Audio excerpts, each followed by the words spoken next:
हिम्मत के साथ अपने घर से निकल पड़े। तब कहा, रास्ते में चलते चलते समय उनके मन में बहुत सारी चीज खेलने लगी। कोई दिखाई नहीं दे रहा, कुछ पेड़ भी नहीं था, तो कहाँ विश्राम करें। रास्ते में चल रहे थे तब उन्हें बहुत परेशानी झेलनी पड़ी। परमात्मा की खोज में निकल पड़े, फिर भी उन्होंने बहुत परेशानी झेलने के बाद भी हिम्मत नहीं हारी। उनके रास्ते में उन्होंने चिल्ला के आवाज किए, कोई है रास्ते में, कोई है। फिर भी कोई आवाज नहीं दिया गया। तो उन्होंने आराम करने के लिए पेड़ की भी सहारा लेने के लिए उन्होंने देखा, फिर वहां पेड़ भी नहीं था। वो रेती पूरा हवा चल रही थी, पवन चल रही थी। तब उस समय क्या हुआ, आंख में पूरी रेती भी पहुंच गया, नैन भी देखने में मुश्किल हो गई। फिर उनके सिर दर्द, पेट दर्द, सारी परेशानी हो रही थी चलते चलते। न जाने आगे पीछे है कौन जगह सरहद, आगे पीछे कोई है, मुझे सहारा देने वाले कोई है, नहीं दिखाई देता, कोई बोलने वाले भी नहीं है। फिर उन्होंने आगे चलने लगे, तब वहां एक शख्स दिखने लगे। यूं करते चले जाते एक शख्स दिया दीदार, एक शख्स मिल गए रास्ते में। वो शख्स कौन थे पता नहीं। तो दिमाग में अनेक बात चलने लगी, अरे कहीं मेरे माता पिता ने जो बात कहे वो बात तो नहीं है, ये चोर डाकू तो नहीं है, आज मुझे जरूर मारेगा, ये कौन आया। मन में भय होने लगा। तब अब ये चोर मुझको मारेगा, नहीं बचने का ठोर, आज मुझे जरूर मारेगा, ये कोई है, आया तो है, किसी का सहारा मिला। फिर मिलने के बाद भी मन में डर भी हुआ कि कोई है ये, मुझे मारेगा, कौन बचा लेगा। अब यहाँ कोई किसी के सहारा लेने के लिए भी कोई है ही नहीं, कोई मिल ही नहीं रहे। तब वो सिपाही भेष में थे, जब कमर में बांधे हुए थे, कटारी था, उसके मुख में दाढ़ी था, हाथ में बरछी लट्ठी था। तो कौन है पता नहीं। देवचंद्र जी महाराज के सारा ने गठेरे भी मांग लिया, सारी चीज मांग लिए। तब और डर लगने लगा कि मेरे कोई मारने आए, अब मैं कैसे बच पाऊंगा, मैं मर जाऊंगा। मैं तो परमात्मा की खोज में रास्ते में चल रहा पड़ा था, फिर मुझे ऐसी कठिनाई झेलनी पड़ी। उनके दिमाग में ऐसी ऐसी बातें भी खेलने लगे और कुछ ही नहीं था। माता पिता ने कहते कि चोर डाकू ही मिलेंगे, कोई मार देंगे वहां, तो उस चीज की बहुत याद आई। तब जाना मुझे मारेगा, उन्हें कहे सुतना, पिछाड़े पिछोरे शुभाए, तब कांपने लगा मन। तब उस शख्स ने बिछा दे, तब ऊपर शोले लगाया। तब देवचंद्र जी महाराज ऊपर सो गए। उन्होंने सिपाही को देखा, भेष तो सिपाही का था, फिर भी डर तो मन में है, मन कांपने लगा। अब वो जो कहेगा वो तो करना पड़ेगा, कोई किसी की फंदे में पड़ गए, माया के फंदे में भी पड़ जाते हैं लोग कभी कभार। लेकिन यहाँ परमात्मा तो हुकुम स्वरूप ही भेज रहे थे। लेकिन मन में तो डर था कि उनको पता नहीं था कि कौन है, कैसे आ रहे हैं, कौन भेष में आएगा, है ना। तो देवचंद्र जी महाराज को बहुत सी भय हुई, कांपने लगे, मन में बहुत डर था। आज मेरा दिन खराब है, लगता होगा ना कि मैं गलत समय में निकल पड़ा, कोई मुझे अनजाने कोई भय में आज मुझे बहुत मारेगा। तब बंदी रात के कावड़े गुलाम, अब मन में ऐसा लगने लगी बंदी खाने में रखेगा ये, अब वो मारने वाले तो नहीं लगा। अब फिर बाद में अब देवचंद्र जी के महाराज के जितने ये पहर थे, इसमें उन्होंने अपने पहर रखा, उन्होंने शक्ति प्रदान किए थे। तब देवचंद्र जी महाराज को लगा अरे ये तो मुझे मारने लगे कि भाला को ऐसे खड़े करके रखा। तब उन्होंने ये पैर खड़े बना के उनके रख दिए। तब देवचंद्र जी महाराज को पूछा तुम्हारे लिए कोई आसानी हो गया, पेट दर्द कम हुआ? तब देवचंद्र जी महाराज ने पूछा नहीं, मेरा थोड़ा और बाकी रहा है। तब फिर उन्होंने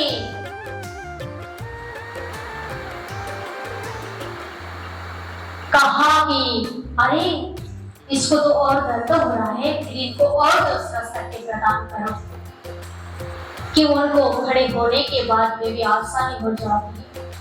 इच्छाचारी मनवे के जैसी परमधाम में लीलाएं होती है। अब देवचंद्र जी महाराज को भी हुकुम स्वरूप से बना रहे थे। फिर देवचंद्र जी महाराज के मन में तो ये नहीं लगा कि वो तो संसार में थे, उनके मन में लगा कि अब ये मुझे मारने वाले तो नहीं है, लेकिन इन्हें जरूर इनके घर में ले जाके मुझे ये बनाएगा, काम करने वाले बनाएगा। अब ये मुझे मारने वाले तो नहीं है, बंदी खाने में रख के सजाए दिलवाएगा शायद, लेकिन मारने वाले नहीं है मुझे। उनके दिमाग में इतना ही चला और कुछ नहीं। तो वो शख्स ने देवचंद्र जी के जितने भी उन्होंने कंधे में लिए हुए जो कटोरे था, वो कटोरे भी हुकुम स्वरूप नहीं ले लिए थे। तो उनको हाथ में ले करके चलते रहे। तो हुकुम स्वरूप ने कहा कि अरे तुम्हें अब क्या करनी है? तो रास्ते में बात करते करते चले, तुम कौन हो, तुम्हारे घर कहाँ है, ये सारी बात पूछने लगे। तो बातचीत करते करते वो दोनों रास्ते में चल पड़े। तब उस समय उस जगह खड़े रहे, पिछोरी उड़ाए कमर से अपने पीठ पर गांठ सो हुई देवचंद्र जी को न समय। देवचंद्र जी महाराज को उस समय उन्होंने हाथ पकड़ के चले। अब बहुत आसानी से उन्हें कुछ भी परेशानी भी नहीं थी वो शख्स में, लेकिन देवचंद्र जी के मन में इतना ही भय था कि आज मुझे ये जरूर कारखाने में लेकर के रख देगा। अगर मुझे ये काम करवाएगा उसके घर में ले जाके कुछ न कुछ तो जरूर है, कोई है, पर ये हुकुम स्वरूप तो ये नहीं, उनको पता नहीं था। तब उस समय देवचंद्र जी महाराज को पूछा, रास्ते में चलते चलते पार्वती की जो आवाज गुंजाई हुई, तब वहां के शोर हुआ था, तो वहां की आवाज सुनाई दिया। तब देवचंद्र जी महाराज को पूछा गया, तुम बाराती के साथ में पीछे आए थे, तो आपके आगे वाले बाराती वो दूसरे पे देख लियो यहाँ से कितने दूर है। तो उन्होंने नजीक पास में ले जा करके उनको वहां छोड़ दी। तब वो शख्स ने सारी चीज तो करने में लिए थे देवचंद्र जी महाराज के। तब उन्होंने फिर वापस किए। तब देवचंद्र जी महाराज को कहा, चले जाओ, तुम्हारी बाराती बगल में है, तो जा सकते। तब देवचंद्र जी महाराज के मन में लगा, हमारे लिए ये शख्स ने इतना श्रद्धा से कोई हालात दिया, जो मेरे पेट में दर्द था वो भी खत्म हो गया, जो थकान थी वो भी नहीं है, तो ये कुछ भी नहीं, परमात्मा ने कोई किसी को भेजे होंगे। ऐसा लगा कि उन्होंने धन्यवाद कहने के लिए उनके पीछे वापस हुए, तो वो नहीं थे। तो कौन किस रूप में बाबा मिलते हैं भगवान, यहाँ तो सिपाही भेष में परमात्मा मिले हैं। फिर किसी को पता नहीं होती कि कभी कभार हमारे दरवाजे में कोई आए तो उनको दान करके भेजा जाए, कि उनको स्वागत करके भेजा जाए। चाहे जो भी आए, मेहमान आए, चाहे जिस भेष में आए, चाहे जैसे ढंग से आए, कोई किसी को पता नहीं होती कि कौन स्वरूप में आकर के हमारे घर प्रवेश होंगे, हमसे मिले। चाहे रास्ते में भी ऐसी घटना बहुत घट जाती है, कहीं भी आपको परेशानी हो जाए तो वहां परमात्मा की जरूर कृपा हो जाती है। लेकिन परमात्मा के ऊपर श्रद्धा और विश्वास तो जरूर होना चाहिए। अगर आपके मन में श्रद्धा ही नहीं है तो ऐसे परमात्मा आपके ऊपर कृपा करते रहेंगे ऐसा भी नहीं है। दिल खोल के श्रद्धा परमात्मा के ऊपर करनी चाहिए, तभी परमात्मा उनके ऊपर कृपा करेंगे। इसलिए श्रद्धाएं कर देंगे। तो ये बात तो मुझे भी लगता है कि मैं आपको एक बात घटना कहूंगी। जब मैं राजापुर के पटना मंदिर में दर्शन करने के लिए वृंदावन के लिए निकल गई थी, घर से नेपाल से घर यहाँ आई थी, तब उस समय की घटना है ये। आज तक वो मुझसे मिले नहीं, कौन थे कैसे है वो मुझे पता नहीं। मैंने ये घटना आपको मेरी घटनाएं बता।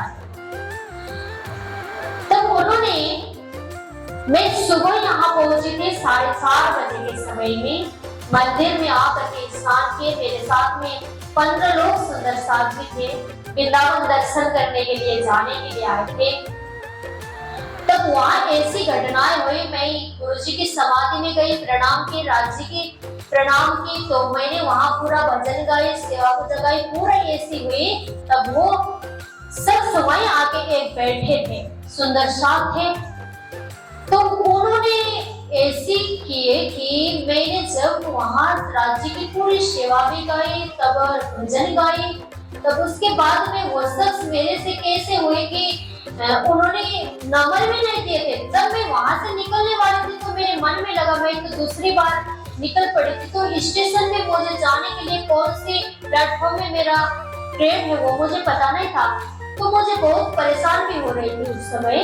तो मेरे साथ में वो शख्स मेरे पीछे स्टेशन चले आए। जो शख्स थे वो मेरे पीछे आए। तब मैंने उनको ऑटो में उनका नंबर लिया, तो उन्होंने बोला मैं आपकी मदद के लिए आया हूँ। मुझे पता नहीं है कौन है, लेकिन देखने में सुंदर साथ थे। तो मेरी ऐसी घटनाएं चली कि मैंने उनके नंबर भी लिए थे, नंबर रखे थे, तो ट्रेन में मैंने उनको कुछ खिलाने के लिए कहा तो उन्होंने मना भी नहीं किए थे, खिलाने की कोई माहौल भी नहीं बनी थी, तो वो ऐसे ही चली गए। तो मुझे भी पता नहीं था कि मैंने उस नंबर में उनको फोन लगाई बार-बार, लेकिन अभी तक नहीं मिले। कौन थे पता नहीं। ऐसे ढंग से परमात्मा काहे किसी रूप में भी मिल सकते हैं, लेकिन हमें उनकी कृपा होनी चाहिए। ऐसी घटनाएं क्यों हो जाती है, लेकिन ये मेरे लिए आश्चर्यजनक घटना हुई कि मैं पहली बार ही पटना आई थी।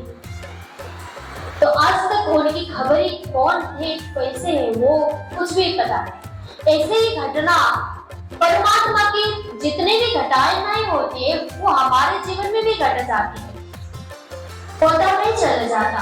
तो तब देवचंद्र जी महाराज कहाँ जाने लगे, बाराती के पास में जाने लगे।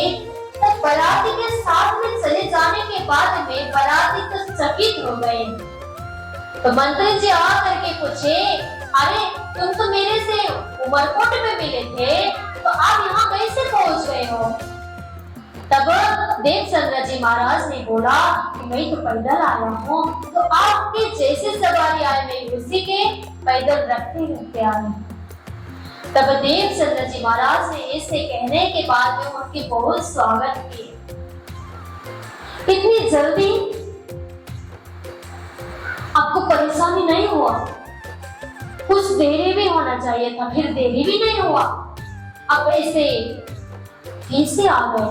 वो भी आश्चर्यचकित हो गए कि देवचंद्र जी महाराज की सेवा करने लगे।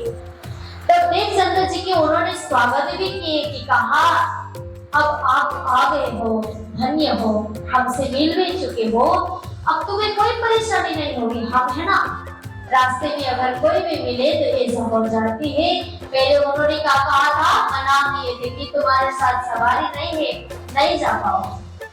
तो अब वहाँ रास्ते में आधा रास्ते में मिले, तब वो खुश होकर के प्रसन्न हुए और देवचंद्र जी महाराज के स्वागत के लिए उन्होंने क्या किया, पूरा सेवा के लिए तैयारी की। तब उन्होंने कहा, हमारे साथ में ही भोजन करना। तब देवचंद्र जी महाराज ने क्या बोला, मैं नहीं कर सकता। तब उन्होंने क्या कहा, नहीं, आपको हमारे साथ में आना चाहिए था, ये भी संभव नहीं हो पाया। फिर आपने भोजन के लिए भी मना कर रहे हो। हम तो एक ही चाहते कि क्या करने में परेशान हो जाएगी, साथ में भोजन ले लेंगे। तब देवचंद्र जी के मन में रहा, नहीं, मेरे तो परमात्मा को भोग लगानी है। तब उनके मन में लगा, सच में हुकुम स्वरूप के दर्शन हुए थे मुझे, अब उन्हीं के ध्यान से मैं भोग लगाऊं। तब देवचंद्र जी महाराज ने रास्ते में से ऐसी भावनाएं प्रकट करते करते मंत्री जी के बराती के साथ पहुंच गए। तब बराती अब उनके स्वागत में लगे कि अब आपको क्या चाहिए, क्या दूं, बताइए, आपकी स्वागत हम करेंगे, जैसे भी ढेर सो आपको दुख पहुंचाएंगे। अब बराती सब जितने भी लोग थे देवचंद्र जी महाराज को देख के प्रसन्न होकर, अब देवचंद्र जी महाराज अब उन लोगों के साथ में भोजन भी नहीं करने लगे। तब उन्होंने कहा, अब हमारे सीधा तो ले सकते हो ना, हम आपको सीधा दे देंगे, तो आप खुद बना के भोजन कर लेना। तब देवचंद्र जी महाराज ने कहा, ठीक है, मैं आपको सीधा ले सकता हूँ। तब देवचंद्र जी महाराज ने अपने परब्रह्म परमात्मा के लिए भोजन बनाया जाता था, अपने लिए नहीं, अपने परमात्मा के लिए, कि शुद्ध पवित्रता और भावना से बनाया जाए। ये भोजन तो हर जगह शुद्ध मिलती है, लेकिन पवित्रता नहीं मिलती। हम मंगल शक्ति में मंगलदास गुरु जी ने कहा है कि होटल में जाओ तो होटल में आपके लिए भोजन सब सफाइयां मिल सकती है, फिर वहाँ भाव से बनाया हुआ भोजन नहीं मिला जाता है, वहाँ पवित्रता से कोई भी आपको भोजन नहीं दिला सकते। तो इसलिए भोजन करते हो तो प्रेम से किया करो। अगर कोई आए अपने घर में, जैसे अपनी माँ ने बनाई हुई जैसी भोजन कोई नहीं दे सकते। इसी तरह जो श्रद्धा से देते हैं जो कुछ, उसको ग्रहण करना चाहिए। ज्यादा ले सकते हैं, घटा के नहीं ले सकते ना, हमें घटा के नहीं लेना है, बढ़ा के लेना है। जो कुछ लेना है तो बढ़ा के ले लेंगे, तो देना हो तो दे दीजिए, हम उसको स्वागत भी करेंगे, लेकिन बढ़ा के करेंगे। इसलिए देवचंद्र जी महाराज ने अपने परब्रह्म परमात्मा के लिए सीधा ले लिए। तब उन्होंने स्नान किए, पूरी ढंग से उन्होंने अपने परमात्मा के लिए सारी भोग व्यंजन कराने की तैयारी भी किए। तो राजी महाराज को प्रसन्न करने के लिए किए थे, उनको खुद प्रसन्न होने के लिए नहीं किए, अपने शरीर के आहार की लोभ लालच के लिए नहीं किए थे। उन्होंने अपने परमात्मा के लिए मैं श्रद्धा से निष्ठा से भोजन बनाओ तो मेरे परब्रह्म परमात्मा को भोग कराऊंगा, इस भावना से उन्होंने किए थे। जब स्वरूप को दियो दर्शना पायो तो ताप रसोई आरु गई सब। जितने भी भोजन बनाए उन्होंने, जो हुकुम स्वरूप मिले थे उनके स्वरूप से उन्होंने भोग करा दिए। बोले कृष्ण कन्हैया लाल की, देवचंद्र जी महाराज की। तो इस प्रकार हमारे राजी महाराज को भोग कराए हमारे देवचंद्र जी महाराज ने। स्वयं राधा महारानी अपने परब्रह्म परमात्मा को स्मरण करके भोग करा रहे हैं। तो हमें कुछ ग्रहण करनी हो तो अपने परब्रह्म परमात्मा की याद से, चिंतन से हमें भोग करा करके हमें भोजन करना चाहिए। चाहे जैसी भी अवस्था में क्यों ना हो, चाहे जैसी भी ढंग से क्यों ना रहे हम, वहाँ अपने परब्रह्म परमात्मा की याद होनी चाहिए। तब उस प्रकार देवचंद्र जी महाराज इसी भोग करा रहे थे। तो आज यही प्रसंग को हम रखते हैं, क्योंकि अब 9 बज गया होगा ना।